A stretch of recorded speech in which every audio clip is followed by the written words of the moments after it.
کا آغاز کرتے ہیں اور یہاں سے تحویل کعبہ کا قصہ شروع ہو رہا ہے کہ اللہ تعالیٰ نے مسلمانوں کا قبلہ بیت المقدس سے بیت اللہ کی طرف پھیر دیا۔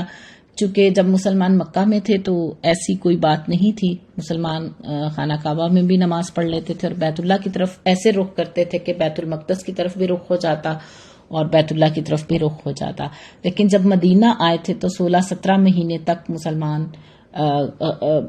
مسلمان بیت المقدس کی طرف رخ کر کے نماز پڑھتے رہے تھے۔ آپ صلی اللہ علیہ وسلم کا بھی دل چاہتا تھا کہ قبلہ تبدیل ہو جائے، تو اللہ تعالیٰ نے آپ صلی اللہ علیہ وسلم کی دعا قبول کی اور مسلمانوں کا قبلہ بیت المقدس سے بیت اللہ کی طرف ہو گیا۔ تو یہیں سے یعنی دوسرے پارے سے اسی بات کا آغاز ہو رہا ہے۔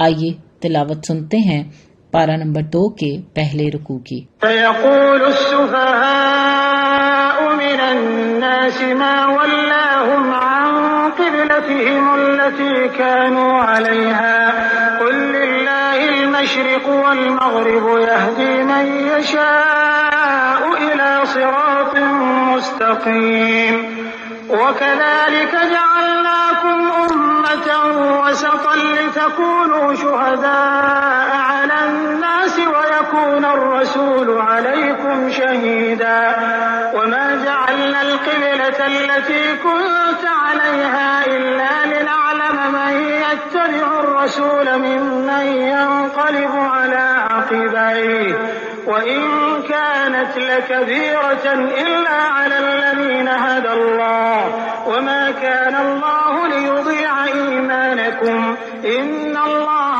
بِالنَّاسِ لَرَءُوفٌ رَحِيمٌ قَدْ نَرَى تَقَلُّبَ وَجْهِكَ فِي السَّمَاءِ فَلَنُوَلِّيَنَّكَ قِبْلَةً تَرْضَاهَا فَوَلِّ وَجْهَكَ شَطْرَ الْمَسْجِدِ الْحَرَامِ وَحَيْثُ مَا كُنتُمْ فَوَلُّوا وُجُوهَكُمْ شَطْرَهُ وَإِنَّ الَّذِينَ أُوتُوا الْكِتَابَ لَيَعْلَمُونَ أَنَّهُ الْحَقُّ مِنْ رَبِّهِمْ وَمَا اللَّهُ بِغَافِلٍ عَمَّا يَعْمَلُونَ وَلَئِنْ أَتَيْتَ الَّذِينَ أُوتُوا الْكِتَابَ بِكُلِّ آيَةٍ مَا تَبِعُوا قِبْلَتَكَ وَمَا أَنْتَ بِتَابِعٍ قِبْلَتَهُمْ وَمَا بَعْضُهُمْ بِتَابِعٍ قِبْلَةَ بَعْضٍ وَلَئِنِ اتَّبَعْتَ أَهْوَاءَهُمْ مِنْ بَعْدِ مَا جَاءَكَ مِنَ الْعِلْمِ إِنَّكَ إِذًا لَّمِنَ الظَّالِمِينَ الَّذِينَ آتَيْنَاهُمُ الْكِتَابَ يَعْرِفُونَهُ كَمَا يَعْرِفُونَ أَبْنَاءَهُمْ وَإِنَّ فَرِيقًا مِّنْهُمْ لَيَكْتُمُونَ الْحَقَّ وَهُمْ يَعْلَمُونَ الْحَقُّ مِنْ رَبِّكَ فَلَا تَكُونَنَّ مِنَ الْمُمْتَرِينَ۔ ان قریب نادان لوگ کہیں گے کہ جس قبلے پر یہ تھے اس سے انہیں کس چیز نے ہٹا دیا۔ آپ کہہ دیجئے کہ مشرق اور مغرب کا مالک اللہ تعالیٰ ہی ہے، وہ جسے چاہے سیدھی راہ کی ہدایت کرتے۔ تو جب اللہ تعالیٰ نے قبلہ بدلا تھا تو نادان لوگوں نے مسلمانوں پر اعتراض کیا تھا کہ کس چیز نے انہیں ان کے قبلے سے ہٹا دیا۔ تو اللہ تعالیٰ نے واضح کیا ہے کہ اے نبی صلی اللہ علیہ وسلم آپ کہہ دیجئے کہ مشرق اور مغرب کا مالک اللہ تعالیٰ ہی ہے، وہ جسے چاہے سیدھی راہ کی ہدایت دے دے، یعنی جسے چاہے اس بات کی سمجھ دے دے کہ اللہ تعالیٰ جسے چاہے قبلہ بنا دے، جس سے چاہے اللہ تعالیٰ پھیر دے، یہ اللہ تعالیٰ کا فیصلہ ہے اور اللہ تعالیٰ ہی کے لیے ساری جوہتیں ہیں۔ ضروری نہیں ہے کہ ایک ہی سمت جو ہے وہ اللہ تعالیٰ نے مقرر کی ہے اور تو دوسری سمت مقرر کی نہیں جا سکتی۔ دراصل تحویل قبلہ کے پیچھے جو بنیادی مقصد تھا وہ اس چیز کا اعلان تھا، بنی اسرائیل کو امامت کے منصب سے معزول کیا جا رہا ہے، اب جو امامت کا منصب ہے وہ امت محمدیہ صلی اللہ علیہ وسلم کے پاس ہوگا۔ اب جو بے وقوف لوگ ہوتے ہیں نا وہ تبدیلیوں کو قبول نہیں کر پاتے، نادان لوگ جو ہوتے ہیں وہ حالات کے ساتھ ایڈجسٹ نہیں کرتے، وہ اعتراضات کرتے ہیں۔ تو یہ میچورٹی کی علامت ہوتی ہے کہ جب حالات تبدیل ہو رہے ہوں تو انسان ان تبدیلیوں کو قبول کرے، درست تبدیلیوں کو، ٹھیک ہے، ورنہ تو برائی بھی اگر آ رہی ہو، حالات اچھائی سے برائی کی طرف تبدیل ہو رہے ہوں، ان کو بھی قبول کر لینا یہ کسی مومن کی شان نہیں ہے۔ ویسے جو عام چھوٹی موٹی گھروں کے اندر بھی دیکھیں کچھ تبدیلیاں آ رہی ہوتی ہیں، وقت اور حالات آگے جا رہے ہوتے ہیں اور زندگی جو ہے وہ ہر پل بدل رہی ہوتی ہے، حالات ہر پل بدل رہے ہوتے ہیں. زندگی اسی چیز کا نام ہے. زندگی ایک جگہ رکی نہیں رہتی، ٹھہرتی نہیں ہے. زندگی نے آگے چلنا ہوتا ہے اور تبدیلیاں آنی ہوتی ہیں. تو جو میچور لوگ ہوتے ہیں وہ تبدیلیوں کے ساتھ ایڈجسٹ ہوتے ہیں، اور جو نادان لوگ ہوتے ہیں وہ اعتراضات کرتے رہتے ہیں. تو اسی طرح یہ مشرکین مکہ، یہ یہودی، یہ سب اعتراضات کر رہے تھے کہ کس چیز نے مسلمانوں کو ان کے قبلے سے ہٹا دیا. تو چونکہ نبی صلی اللہ علیہ وآلہ وسلم کی شدید خواہش تھی مدینہ آنے کے بعد کہ بیت المقدس کی طرف سے قبلہ جو ہے وہ بیت اللہ کی طرف منتقل ہو جائے، تو اللہ تعالیٰ سے آپ صلی اللہ علیہ وسلم دعا بھی کرتے تھے اور آپ بار بار آسمان کی طرف نظر بھی اٹھاتے تھے. بالآخر اللہ تعالیٰ نے تحویل قبلہ کا حکم دے دیا، جس پر یہودیوں نے، منافقین نے شور مچا دیا. کیا چیز ہے کہ جس نے ان کو ان کے قبلے سے ہٹا دیا؟ اس کے بعد اللہ تعالیٰ فرماتے ہیں ہم نے اسی طرح تمہیں عادل امت بنایا ہے، امت وسط بنایا ہے، تاکہ تم لوگوں پر گواہ ہو جاؤ اور رسول تم پر گواہ ہو جائیں. جس قبلے پر تم پہلے سے تھے اسے ہم نے صرف اس لیے مقرر کیا تھا تاکہ ہم جان لیں کہ رسول کا سچا تابع دار کون ہے اور کون ہے جو اپنی ایڑیوں کے بل پلٹ جاتا ہے. گو یہ کام مشکل ہے، مگر جنہیں اللہ نے ہدایت دی ہے ان پر یہ کوئی مشکل نہیں. اللہ تعالیٰ تمہارے ایمان کو ضائع نہیں کرے گا. اللہ تعالیٰ لوگوں کے ساتھ شفقت اور مہربانی کرنے والا ہے. سب سے پہلے ہم یہ دیکھتے ہیں کہ عادل امت سے کیا مراد ہے، امت وسط سے کیا مراد ہے. وسط کے لغوی معنی تو درمیان کے ہیں، لیکن یہ بہتر اور افضل کے لیے بھی استعمال ہوتا ہے. تو اللہ تعالیٰ نے امت محمدیہ کو امت وسط بنایا ہے، بہترین امت بنایا ہے، انہیں بہترین قبلہ عطا کیا گیا. اور مقصد کیا ہے کہ تم لوگوں پر گواہی دو. ٹھیک ہے، تم لوگوں پر گواہی دو، تم لوگوں کو اللہ تعالیٰ کا پیغام پہنچا دو.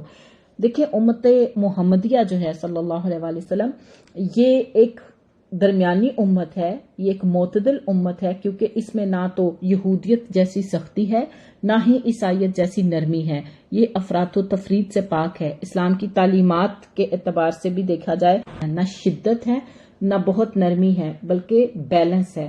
تو اللہ تعالیٰ نے امت مسلمہ کو امت وسط بنایا، بہترین امت بنایا، تاکہ یہ لوگوں پر گواہ ہو جائیں، یعنی یہ لوگوں تک اللہ کا پیغام پہنچا دیں اور نبی ان پر گواہ ہو جائیں. یعنی نبی صلی اللہ علیہ وآلہ وسلم کل قیامت کے دن یہ گواہی دیں گے کہ انہوں نے اللہ کا پیغام مسلمانوں تک پہنچا دیا تھا. یعنی ہم مسلمان اسی لیے ہوئے نا کہ نبی صلی اللہ علیہ وآلہ وسلم کی تعلیمات ہم تک پہنچی. اب یہ مسلمانوں کا فریضہ ہے کہ اس پیغام کو باقی انسانیت تک بھی پہنچائیں. تو اللہ تعالیٰ اس کے بعد فرماتے ہیں کہ جس قبلے پر تم پہلے سے تھے اسے ہم نے صرف اس لیے مقرر کیا تھا کہ ہم جاننے کے رسول کا سچا تابع دار کون ہے.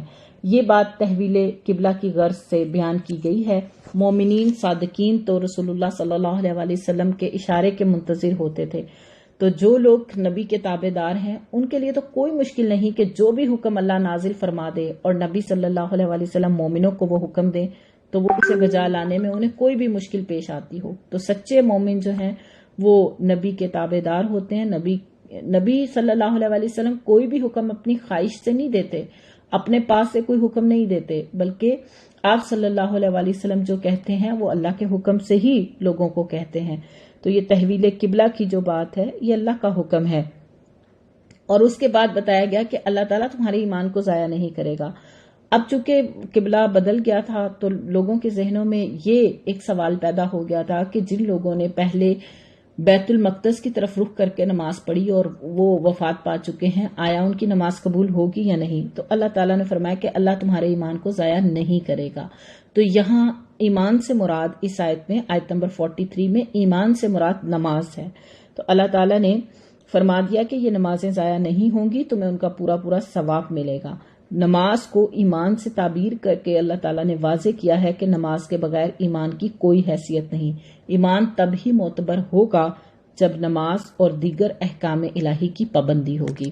اور جو لوگ حدیث کلاس لے رہے ہیں اور اس میں کتاب الایمان پڑھ رہے ہیں، اس میں ایمان کی حقیقت کو ہم نے دیکھا تھا کہ ایمان دل سے تصدیق کا نام، زبان سے اقرار اور اعضاء سے عمل کا نام ہے. ایمان 3 چیزوں سے مرکب ہے: دل سے تصدیق کرنا، زبان سے اقرار کرنا اور اعضاء سے عمل کرنا. ایمان میں یہ تینوں چیزیں شامل ہیں. عمل کے بغیر پھر ایمان کی کوئی حیثیت نہیں. تو اللہ تعالیٰ ایسا نہیں ہے کہ تمہارے ایمان کو ضائع کر دے، یعنی تمہاری نمازیں ضائع کر دے. اللہ لوگوں کے ساتھ شفقت اور مہربانی کرنے والا ہے۔ ہم آپ کے چہرے کو بار بار آسمان کی طرف اٹھتے ہوئے دیکھ رہے ہیں۔ اب ہم آپ کو اس قبلے کی جانب متوجہ کریں گے جس سے آپ خوش ہو جائیں۔ آپ اپنا منہ مسجد حرام کی طرف پھیر لیں اور آپ جہاں کہیں ہوں اپنا منہ اسی طرف پھیرا کریں۔ اہل کتاب کو اس بات کے اللہ کی طرف سے برحق ہونے کا قطعی علم ہے اور اللہ تعالیٰ ان اعمال سے غافل نہیں جو یہ کرتے ہیں۔ نبی صلی اللہ علیہ وسلم بار بار آسمان کی طرف چہرہ اٹھاتے تھے، چاہتے تھے کہ قبلہ جو ہے وہ بدل جائے، تو اللہ تعالیٰ نے آپ صلی اللہ علیہ وسلم کی خواہش کو پورا کیا، آپ کی دعا قبول کی اور کہا کہ آپ کو اس قبلے کی جانب پھیر دیں گے جس سے آپ خوش ہو جائیں۔ تو مسجد حرام کی طرف رخ پھیرنے کا حکم آ گیا۔ اہل کتاب کو یہ بات پوری طرح پتہ تھی کہ آخری نبی جو ہوگا اس کا قبلہ بیت اللہ ہوگا۔ اہل کتاب کو اس بات کے اللہ کی طرف سے برحق ہونے کا قطعی علم تھا، کیونکہ ان کی کتابوں میں یہ بات پتہ چل چکی تھی، ان کی کتابوں میں یہ لکھا ہوا تھا کہ آخری نبی کا قبلہ جو ہے وہ بیت اللہ ہوگا۔ انہیں یقینی طور پر یہ بات معلوم تھی، لیکن ان کا نسلی غرور اور حسد جو تھا وہ اس بات کو قبول کرنے کی اجازت نہیں دے رہا تھا۔ اپنے حسد اور تکبر کی وجہ سے یہ قبول نہیں کر پا رہے تھے۔ تو اللہ تعالیٰ نے فرمایا اللہ ان اعمال سے غافل نہیں ہے جو یہ کرتے ہیں۔ وَلَئِنْ أَتَيْتَ الَّذِينَ أُوتُوا الْكِتَابَ بِكُلِّ آیَةٍ، اور اب آپ اگرچہ اہل کتاب کو تمام دلیلیں دے دیں لیکن وہ آپ کے قبلے کی پیروی نہیں کریں گے۔ جو حسد میں مبتلا شخص ہو اس کو جتنا بھی راضی کرنے کی کوشش کریں وہ راضی نہیں ہوتا، کیونکہ اس کا پرابلم کچھ اور ہوتا ہے، اس کا مسئلہ کچھ اور ہوتا ہے۔ تو یہود کی مخالفت جو تھی وہ حسد کی بنا پہ تھی، اناد کی بنا پہ۔ اللہ نے کہا ان کو جتنی مرضی دلیلیں دے لو، یہ کبھی بھی آپ کے قبلے کی پیروی نہیں کریں گے اور نہ آپ ان کے قبلے کو ماننے والے ہیں۔ اثر پذیری کے لیے لازمی ہوتا ہے کہ دل صاف ہو، اور اگر دل پہلے سے ہی بگڑ چکا ہو، بیماری میں مبتلا ہو، حسد کی، اناد کی، تکبر کی، تو اس پہ حق بات اثر نہیں کرتی۔ تو اللہ تعالیٰ فرما رہے ہیں اور نہ آپ ان کے قبلے کو ماننے والے ہیں اور نہ یہ آپس میں ایک دوسرے کے قبلے کو ماننے والے ہیں، یعنی یہ اہل کتاب آپ کے قبلے کی پیروی نہیں کریں گے اور آپ نے بھی ان کے قبلے کی پیروی نہیں کرنی، حتیٰ کہ یہ دونوں آپس میں بھی، یہودی اور عیسائی آپس میں بھی ایک دوسرے کے قبلے کی پیروی نہیں کرتے۔ یہودیوں نے ایک بیت المقدس کی ایک سمت مقرر کی ہوئی ہے اور عیسائیوں نے دوسری سمت مقرر کی ہوئی ہے اپنے قبلے کے لیے، تو یہ تو ایک دوسرے کے قبلے کو بھی نہیں مانتے۔ آپ کے پاس علم آ چکا پھر بھی آپ ان کی خواہشوں کے پیچھے لگ جائیں تو بالیقین آپ بھی ظالموں میں سے ہو جائیں گے۔ تو نبی صلی اللہ علیہ وسلم کو بھی یہ واضح کیا جا رہا ہے اور یہ وعید پیچھے بھی گزر چکی ہے کہ قرآن و حدیث کے علم کے باوجود اگر انسان دوسروں کی خواہشات کے پیچھے چلے، اہل بدعات کے پیچھے چلے، گمراہوں کے پیچھے چلے تو یہ ظلم ہے، ٹھیک ہے۔ تو اللہ تعالیٰ نے کہا اذن لمن الظالمین، تب تو آپ ظالموں میں سے ہو جائیں گے۔ جنہیں ہم نے کتاب دی ہے وہ تو اسے ایسے پہچانتے ہیں جیسے کوئی اپنے بچوں کو پہچانتا ہے، ان کی ایک جماعت حق کو پہچان کر پھر چھپاتی ہے۔